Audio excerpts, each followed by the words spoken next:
बवासीर यानी हेमरॉयड्स एक ऐसी आम स्थिति है जिसमें गुदा और निचले मलाशय की नसें सूज जाती हैं। शर्म के कारण लोग इस पर खुलकर बात नहीं करते, लेकिन जलन और दर्द रोज के काम मुश्किल बना देते हैं।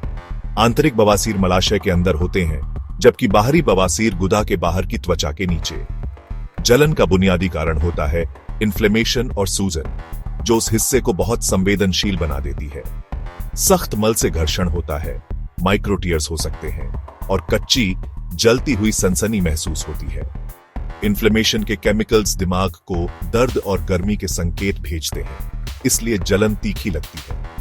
कभी कभी बाहरी बवासीर में खून का थक्का बन जाता है, जिसे थ्रोम्बोस्ड हेमरॉयड कहते हैं, जो जलन और दर्द को बढ़ा देता है।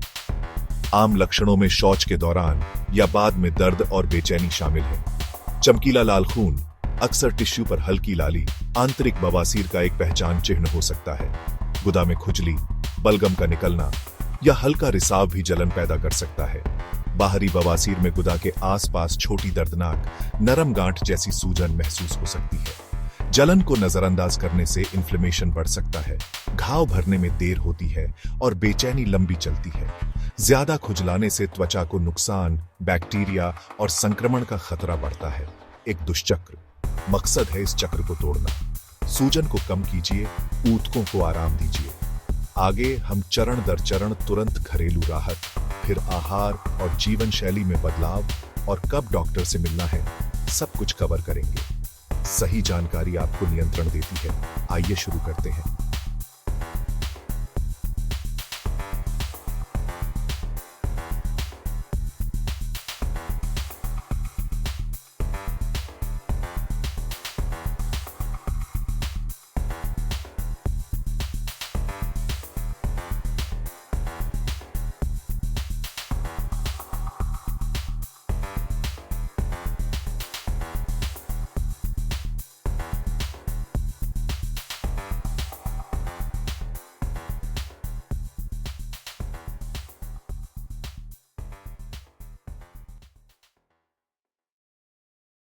सिट्ज बाथ। गुनगुने पानी में 15-20 मिनट बैठना मांसपेशियों को आराम देता है और रक्त प्रवाह सुधारता है। अगर जलन तीखी हो तो ठंडे पानी का सिट्ज बाथ भी आरामदायक होता है। दिन में 2-3 बार, खासकर शौच के बाद। कोल्ड कंप्रेस आइस पैक को मुलायम कपड़े में लपेटकर 10-15 मिनट लगाइए। सुन्नपन और सूजन में तुरंत राहत। एलोवेरा जेल चुनते वक्त 100% शुद्ध, अल्कोहल मुक्त और खुशबू रहित उत्पाद ही लें। बहुत हल्का सा जेल धीरे से थपथपाएं। ठंडक तुरंत जलन को शांत करती है और त्वचा को नमी देती है। विच हेजल अल्कोहल मुक्त हो। कॉटन पैड से लगाने पर सूजन कम, हल्का रक्तस्राव रुकता और जलन खुजली दोनों में राहत। खुरदुरे सूखे कागज से बचें। नम, खुशबू रहित वाइप्स या हल्के से पानी से धोना इस्तेमाल करें। हमेशा उस हिस्से को धीरे से थपथपाकर सुखाएं। जरूरत हो तो हेयर ड्रायर की कूल सेटिंग से दूरी बनाकर सुखाएं। साफ और सूखा रखने से बैक्टीरिया और अवशेषों का जमाव कम होता है।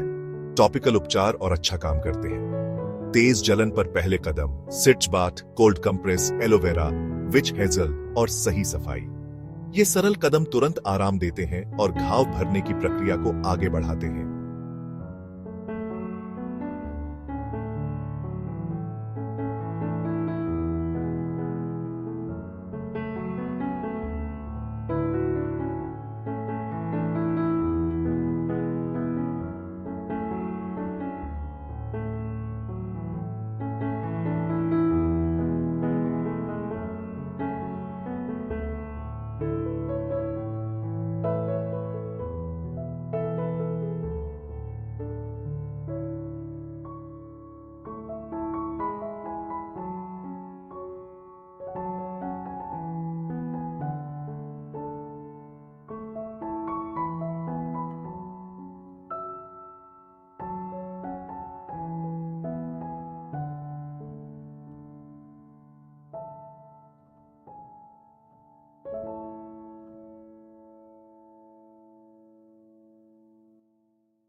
सबसे पहले आहार। मकसद मल को नरम रखना है ताकि जोर न लगाना पड़े। घुलनशील फाइबर, ओट्स, सेब, खट्टे फल, साइलियम पानी के साथ जेल बनाकर मल को नरम बनाता है।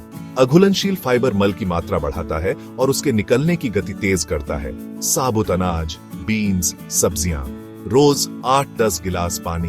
हाइड्रेशन बिना फाइबर का फायदा अधूरा रहता है।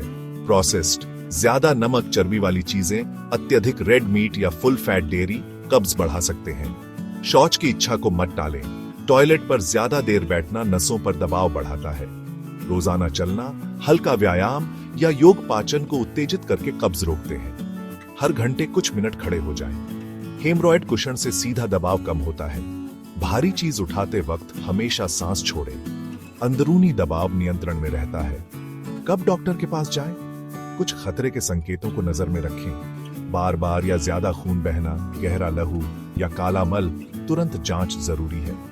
गंभीर, लगातार या रोजमर्रा में बाधा डालने वाला दर्द, डॉक्टर से मिलें। अगर 7 दिन की पूरी लगन से घरेलू देखभाल के बाद भी सुधार न हो तो पेशेवर इलाज की जरूरत हो सकती है। डॉक्टर प्रिस्क्रिप्शन क्रीम, सपोजिटरी या रबर बैंड लिगेशन जैसी मिनिमली इन्वेसिव प्रक्रियाएं सुझा सकते हैं। यह सिर्फ छोटी परेशानी नहीं, पर सही कदमों से राहत मुमकिन है। आज से सिट्च बाथ, कोल्ड कंप्रेस, एलो या विच हेजर, ज्यादा फाइबर और पानी रोज चलना। और अगर लक्षण न सुधरे तो बिना झिझक डॉक्टर से मिलें। सब्र और निरंतरता से जलन कम होती है, घाव जल्दी भरता है।